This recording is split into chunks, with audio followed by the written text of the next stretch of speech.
अम्मों से अम्मा तक। जी नमस्कार, मैं हूं पुण्य प्रसून वाजपेयी और विशेष में आज यही 6 बार तमिलनाडु की बागडोर संभालने वाली जयललिता का अंतिम संस्कार हो गया। उनकी जिंदगी रहस्यमयी थी और मौत के बाद उनकी शख्सियत के तमाम पहलू खुलते चले गए। वो आईएएस अफसर बनना चाहती थी या फिर वकील, लेकिन बचपन ठीक से बीता भी नहीं कि फिल्म अभिनेत्री बन गई। और संयोग देखिए, जिस पहली फिल्म में उनका दीदार दुनिया ने किया, वो फिल्म वो खुद तब थिएटर में जाकर देख नहीं पाई।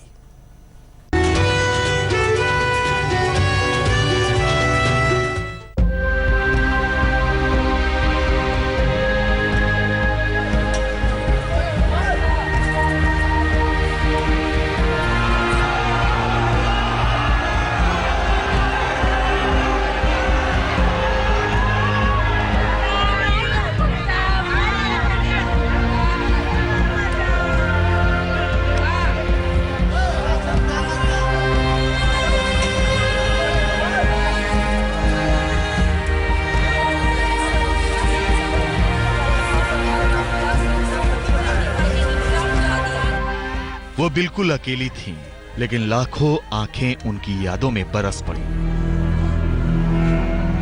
वो लोगों से थोड़ी दूरी बनाकर रखती थीं, लेकिन तमिलनाडु के करोड़ों लोगों के दिलों के करीब उनसे ज्यादा कोई नहीं था।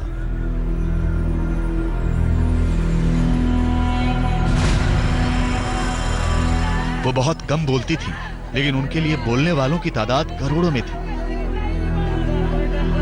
तमिलनाडु की हुकूमत को 6 बार अपने हुक्म पर घुमाने वाली यह अफसानों भरी जिंदगी जयललिता की रही, जो अम्मों से अम्मा बन गई।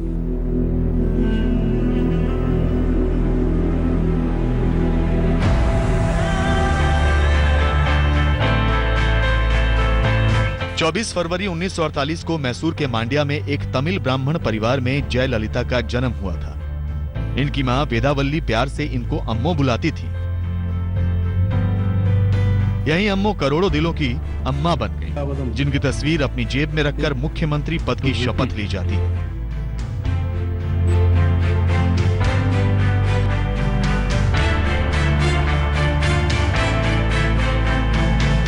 जयललिता का नाम उनके दादा ने रखा था। दरअसल दादा के पास 2 बड़े घर थे। एक का नाम था जया विलास और दूसरे का ललिता विलास। उन्होंने अपने घर के नाम से जय और ललिता निकालकर पोती का नाम जय ललिता रख दिया।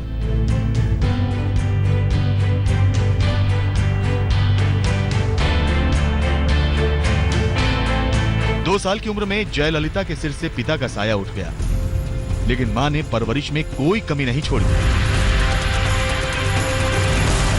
पढ़ने लिखने में बेहद ज़हीन जयललिता को मैट्रिक की परीक्षा में पूरे तमिलनाडु में दूसरा रैंक मिला। वो आगे पढ़ना चाहती थी, लेकिन मां ने फिल्मों में काम करने का दबाव बनाया। जब मां ने घर की खराब माली हालत का हवाला दिया, तब जयललिता को पता चला कि वो अमीरी का भ्रम पाले बैठी थी। सिर्फ 16 साल की उम्र में तमिल फिल्म वेन्नीरा अदाई यानी सफेद लिबास में जयललिता ने विधवा का रोल निभाया। वो एक एज सर्टिफिकेट वाली फिल्म थी। जो रिलीज हुई तो जयललिता की उम्र 17 साल थी। 18 साल की न होने के चलते अपनी ही फिल्म सिनेमा हॉल में जाकर जयललिता नहीं देख पाई।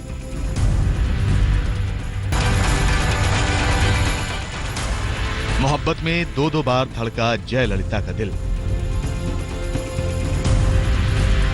टेस्ट क्रिकेटर नारी कॉन्ट्रैक्टर को क्रिकेट खेलते देखकर किशोर उम्र की जयललिता का दिल धड़कता था। वो उनका मैच देखने के लिए जाती थी। I remember having a great crush on Nari Contractor. The cricketer? The cricketer. Okay. I used to go to test matches just to watch him.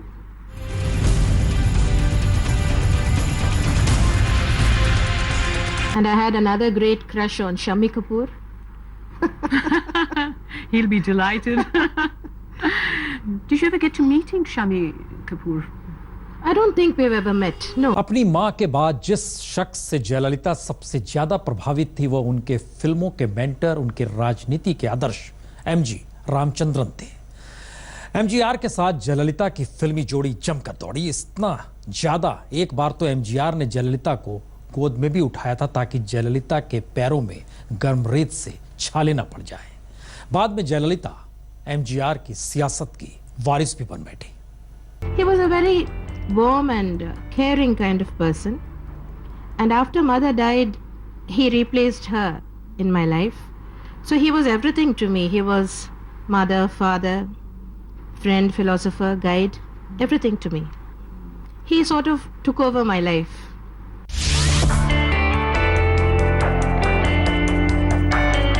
जब एमजीआर तमिल फिल्मों के शिखर पर थे और जयललिता बिल्कुल नई नवेली, तब भी जयललिता के लिए वो सॉफ्ट कॉर्नर रखते थे। एक बार थार के रेगिस्तान में शूटिंग के दौरान जयललिता नंगे पांव थी। गर्म रेत पर उनके पांव जलते देख एमजीआर ने उन्हें गोद में उठा लिया।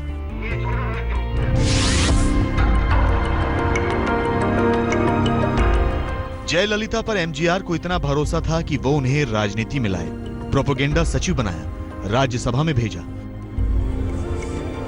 लेकिन 1987 में एमजीआर के निधन के बाद उनके घर वालों ने जयललिता को घर में घुसने नहीं दिया। जब एमजीआर का शव राजाजी हॉल में लाया गया तो जैसे तैसे जयललिता शव तक पहुंची। धक्के मुक्के के बीच वो एमजीआर के सिरहाने खड़ी हो गईं। पहले दिन 13 घंटे और दूसरे दिन 8 घंटे।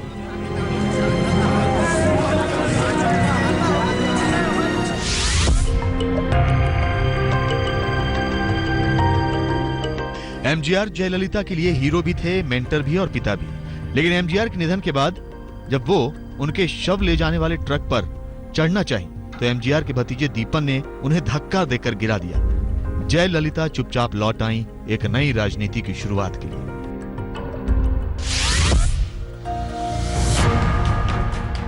एक विधायक ने तो मुख्यमंत्री करुणानिधि को धक्का तक दे दिया। इसके बाद जब जयललिता हाउस से बाहर निकल रही थी तो डीएमके के एक विधायक ने उनकी साड़ी का पल्लू खींच लिया। वो जमीन पर गिर गई। तभी जयललिता ने कसम खाई कि वो असेंबली में अगर आगे आएंगी तो मुख्यमंत्री बनकर।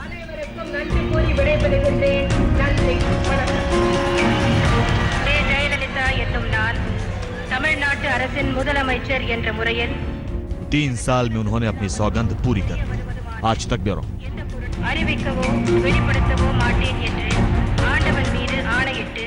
जयललिता की दीवानगी लोगों के सिर चढ़कर बोलती थी, आज भी बोलती है। लेकिन निजी जिंदगी में जयललिता रहस्यों के उस घेरे में रहती थी जहां बहुत कम लोगों की एंट्री थी।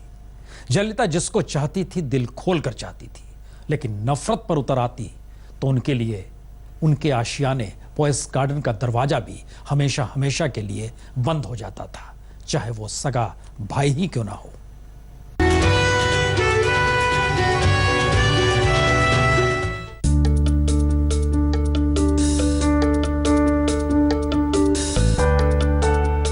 इस हरे रंग ने कभी जयललिता का साथ नहीं छोड़ा। हरे रंग को लकी मानती थी जयललिता। जयललिता को ज्योतिष में काफी यकीन था और ज्योतिष के हिसाब से वो हरे रंग की चीजों का इस्तेमाल करती थी।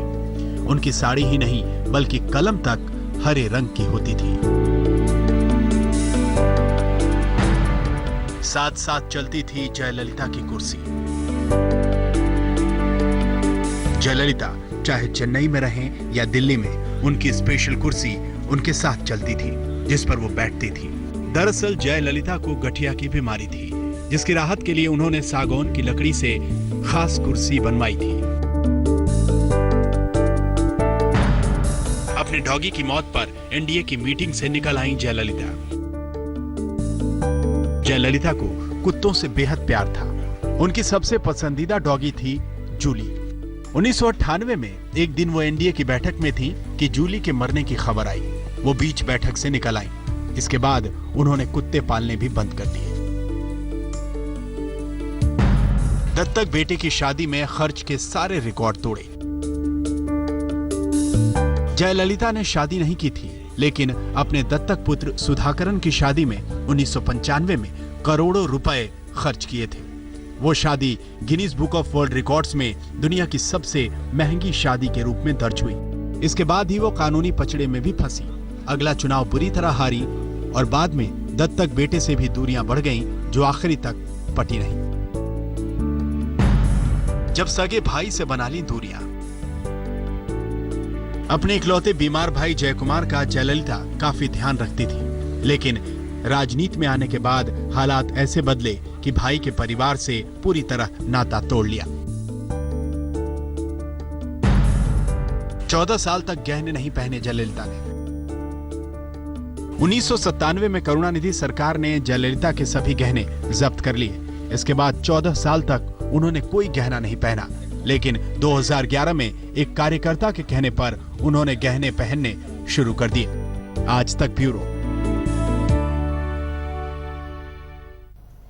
छोटी सी उम्र में कैसे जयललिता ने की जमाने से बगावत। अतीत, तमिलनाडु की पूर्व मुख्यमंत्री का अतीत सिर्फ एक टॉलीवुड अभिनेत्री तक सीमित नहीं, बल्कि तमिल फिल्मों की बंधी बंधाई परंपरा को तोड़ने वाली एक नायिका भी वो थी। इसीलिए तमिल फिल्मों में सबसे पहले स्कर्ट जयललिता ने ही पहना।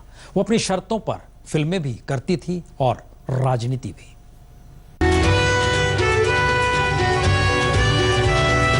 उनकी राजनीति में भी दिखी। तमिलनाडु की राजनीति 2.5 दशक से जयललिता के इर्द गिर्द घूमती रही, जिंदगी में भी और मौत के बाद भी। आज तक ब्यूरो। कह सकते हैं अपने मुताबिक अपने तरीके से लकीर खींचते हुए अव्वल हर क्षेत्र में होने वाली जयललिता अब नहीं है, अम्मा नहीं है। विशेष में इतना ही।